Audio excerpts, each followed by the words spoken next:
Whenever the laws of any state are broken, a duly authorized organization swings into action. It may be called the state police, state troopers, militia, the rangers, or the highway patrol. These are the stories of the men whose training, skill, and courage have enforced and preserved our state laws.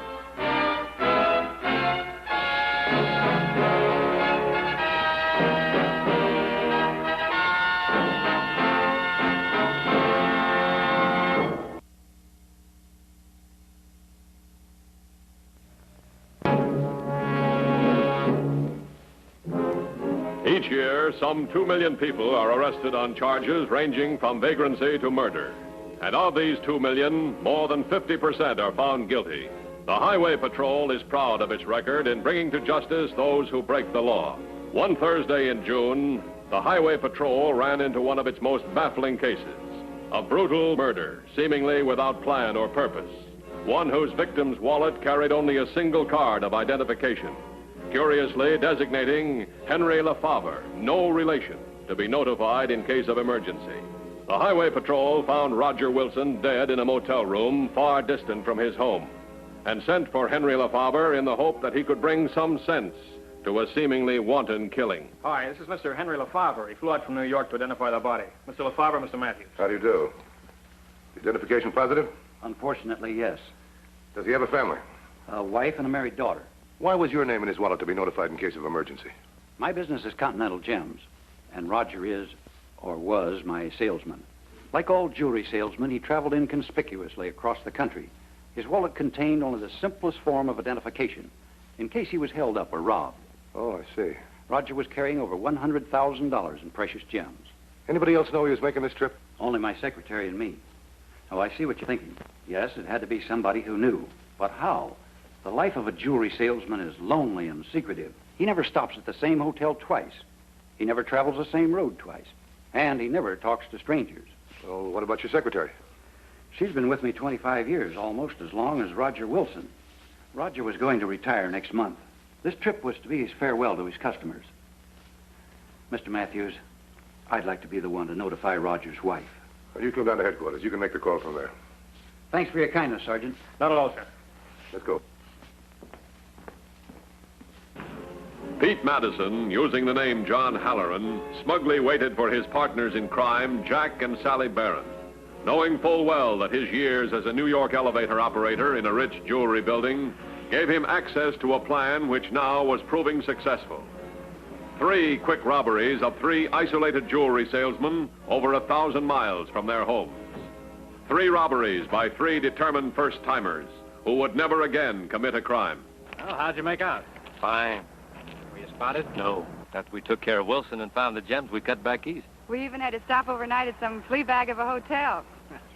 Nobody paid any attention to us. This morning, we cut south, swung around, bypassed the scene of the crime by some 50 miles. Where's the stones?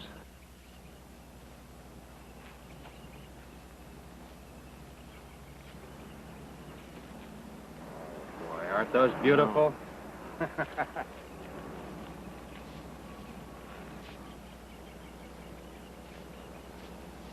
Oh, well, they passed the scratch test. They're real, all right. Okay, now let's talk about the next one. Pete? Yeah? You know, Jack and I were thinking, maybe we ought to quit now. We got over 100,000 in that last haul. And split down the middle, that means 50 for you and 50 for us. We figure it's enough. Since when does she do the talking? Well, Sally and I decided on this. We didn't figure on murder. Murder? I must have hit Wilson too hard. He looked awfully dead when we left him. Well, what do you say, Pete? I say you're stupid. You made a mistake, but we don't quit. I spent 4 years figuring out this deal. In 36 hours, we'll have our hands on $300,000 worth of stuff. Then we quit, and not before. Now, Michael Harding checked into the Oaks Motel last night, room 8. He's got a date with a customer this morning. He'll be back at his room in 1 hour. That doesn't give us much time. I gimmick the lock on the front door so he can move right in. And don't use so much muscle. You don't have to kill him, just clobber him. Any questions? What's the layout of this motel? Perfect for our setup. Right off the road, and each cabin is separate. Now, you can park your car 2 blocks from the hotel. Now be sure and take those heavy-duty scissors. Harding wears his jewel case handcuffed to his wrist. Well, where do we meet and when? Tomorrow at 3 o'clock in Woodmere. Corner of Neptune and Brower. Neptune and Brower. You know, running that elevator in a diamond building isn't going to seem so bad. Not with my share of 300,000. It'll be all right, honey. I guess so. I wish it were tomorrow night. Let's go.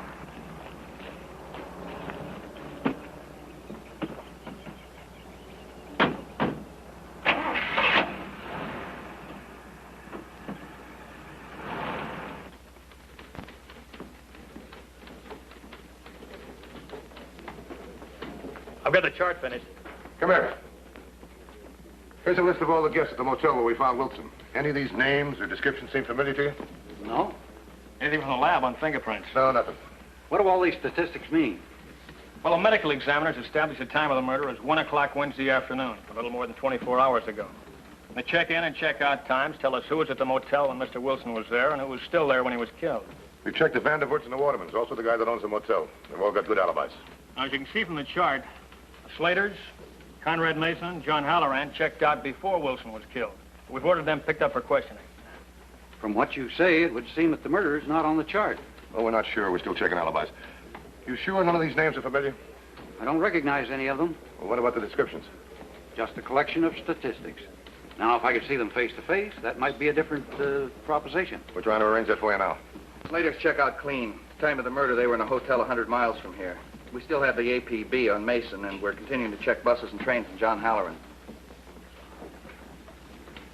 We'll be at the motel. Come on, let's go.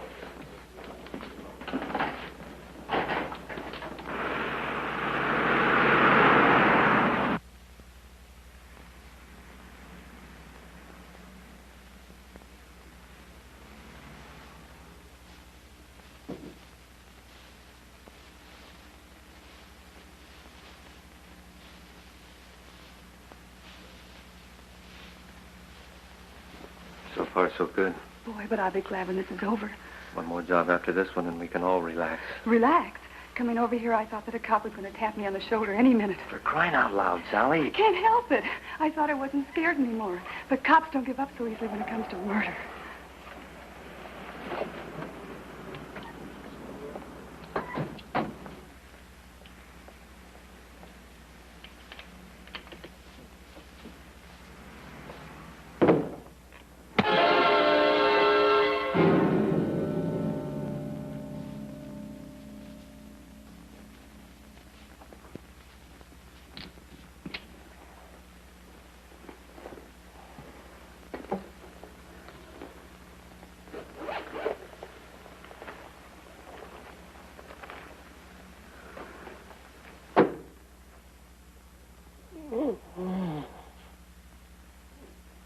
He's coming too. Let's get out of here. No. Wait a minute. No! No! What's the matter? Have you got killed, crazy? Uh-huh. All right. Thank you very much. The police in Center City give Mason a clean bill of health. That leaves Halloran. What happened at the motel? They were all strangers to me. I'd never seen any of them before. That's too bad. I was hoping we'd get a start there. Well, what next? That's a good question. Come on.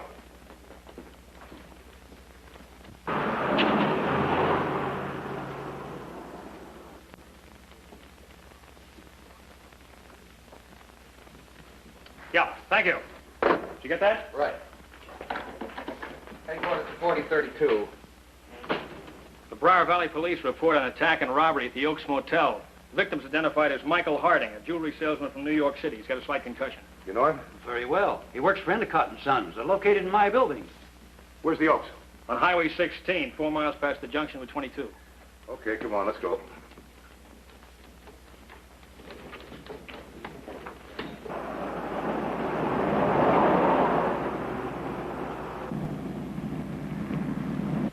You didn't see the guy that slugged you? No. He must have been hiding behind the door. I had a feeling there was someone else in the room just before I got hit. There was more than one person in the room, you say? Yes, I have a vague recollection that just as I opened the door, I smelled perfume. I'm pretty sure it wasn't a woman that hit me. How much was taken? Not a single solitary sou.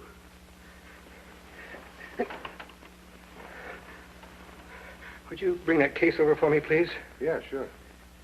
Those crooks, whoever they were, they took a paste set of my samples. The real things are in here.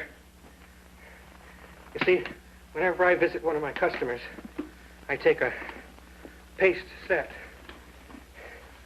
And then if they're interested in any of the items, I show them the real things later. These are them.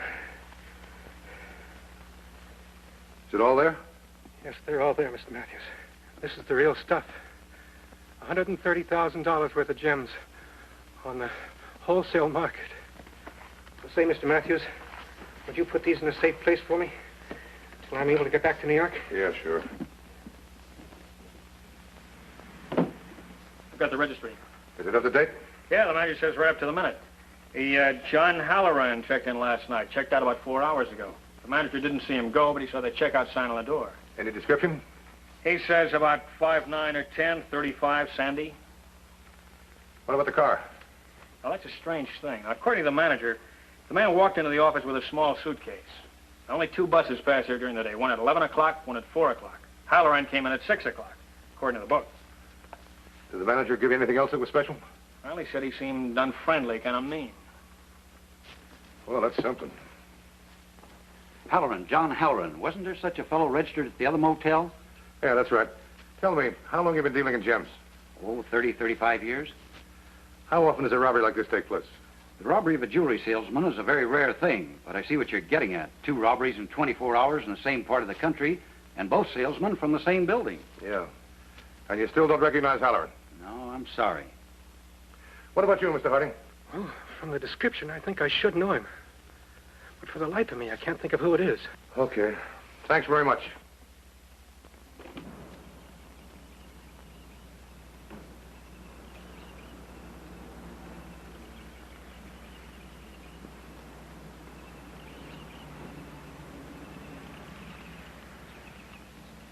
$21.50 to headquarters. Headquarters by. Notify the New York police of the murder of Roger Wilson and the attack and robbery of Michael Harding.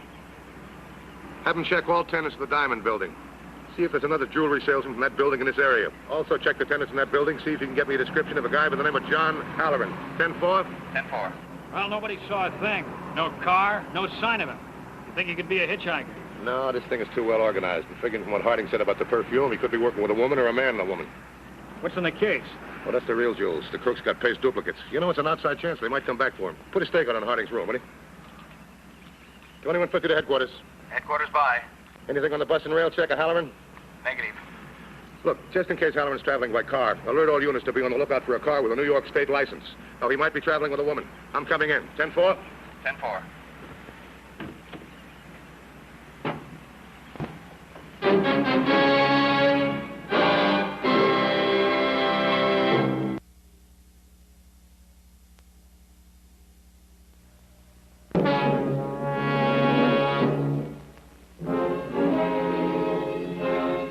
In the brief span of 24 hours, working on a tight time schedule developed by Pete Madison, alias John Halloran, Jack and Sally Barron had already struck twice and were planning to strike a third time and then disappear. Their object, more than $300,000 in precious stone. Glad here. I was just going to call you. Teletype from New York.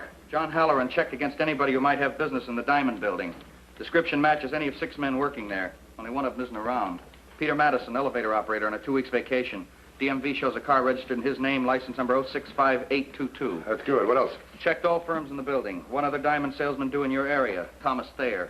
Haven't got full details yet. Expected at the Bon Ton Jewelry Shop at Woodmere by tomorrow. Thank him for me, will you? And tell him I'd like to return the favor sometime. Maybe we can get to work now. I'll get an APB out on Madison in his car. Send the info to the Woodmere office. Tell them we're on our way. Yes, sir.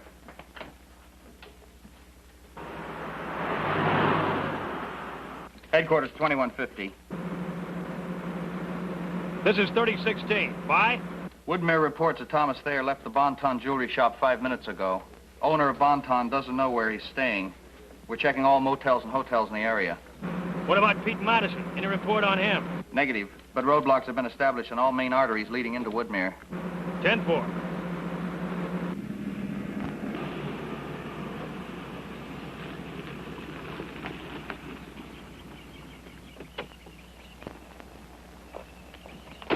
Hi, Jack. Pete. Sally. Hi, Pete. How'd it go? Fine. No problem. Everything okay, huh? Well, another $100,000. They're beauties. Beautiful.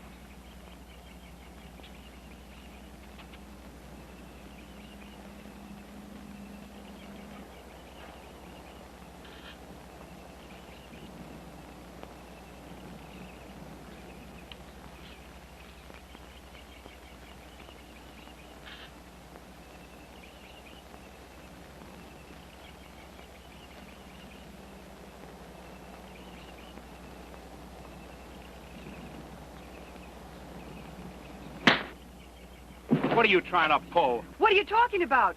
The jewels are right there. And they're all paste. The jewels were in the case, handcuffed to his wrist. The real ones were. And you pulled a switch. We wouldn't try anything like that. We saw you check the last batch. Paste samples. I never thought of that one. Well, we just lost $100,000. I'm sorry I slugged you, Jack. That's all right, Pete. Well, we still got Tom Thayer to think about. I traced him to the Victory Motel. Now, we'll do this last one together. There'll be no more slip-ups. Anything you say. Okay, you just leave your car there and we'll go in my car.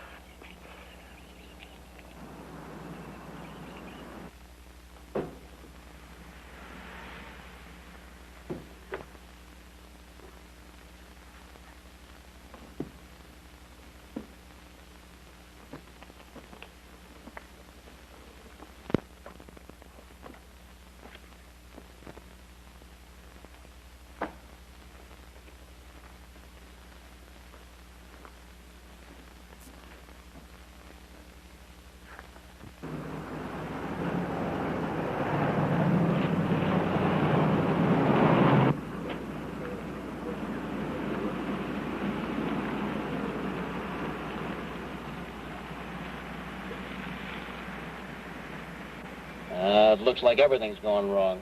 What's the matter? Well, look, can't you see? That's Thayer's car. He's in his cabin. You're gonna have to move and take him now. How can I do that without him seeing me? Here, take this gun. He's carrying $150,000 worth of stones. I left the back door to the cabin off the latch. This is murder, Pete. Well, you killed Wilson. They say the second one's easy. Go around and back of those cabins. It's the fourth one down. Now move. No, not you.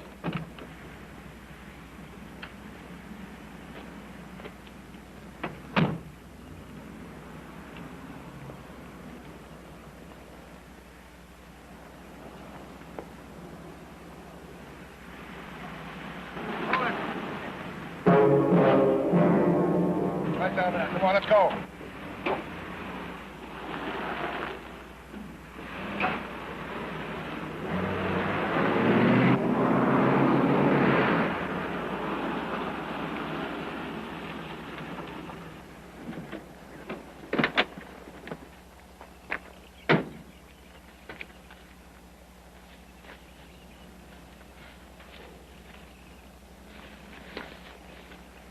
The New York plate, but it's not Madison's car. Take a look. Bingo.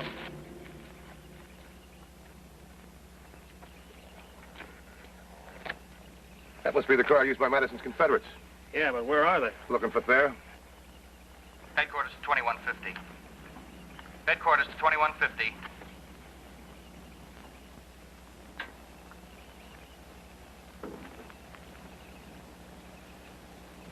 By.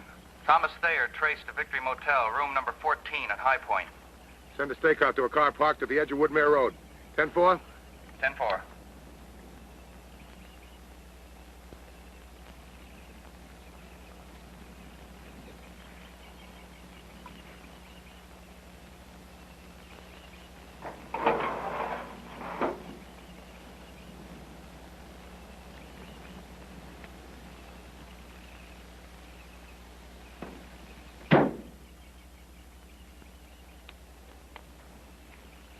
Come on, Ken, let's go.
2150 to headquarters. Headquarters by. Set up roadblock. Junction to Carmen and Wood there. Send an ambulance to Victory Motel, Bungalow 14. 10-4? 10-4. Shall I stay with him when the ambulance gets here? No, he's going to be all right. You come with me. See you in New York. Right.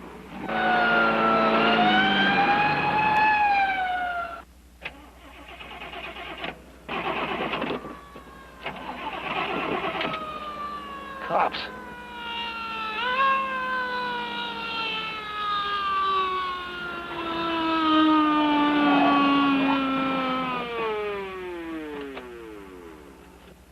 Come out of the car with your hands up.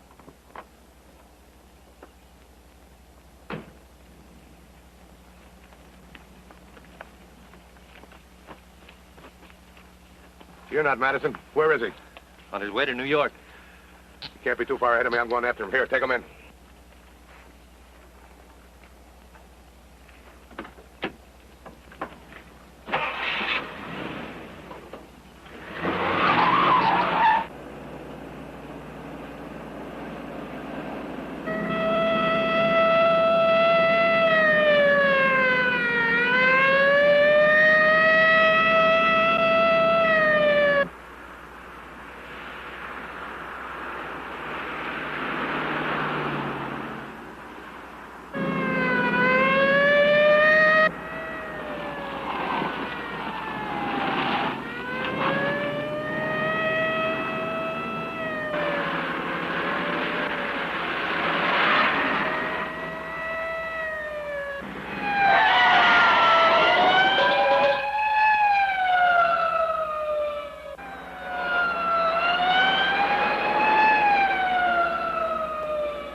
See Highway Patrol again next week. Until then, remember, it isn't what you drive, but how you drive that counts. This is Broderick Crawford saying, see you next week.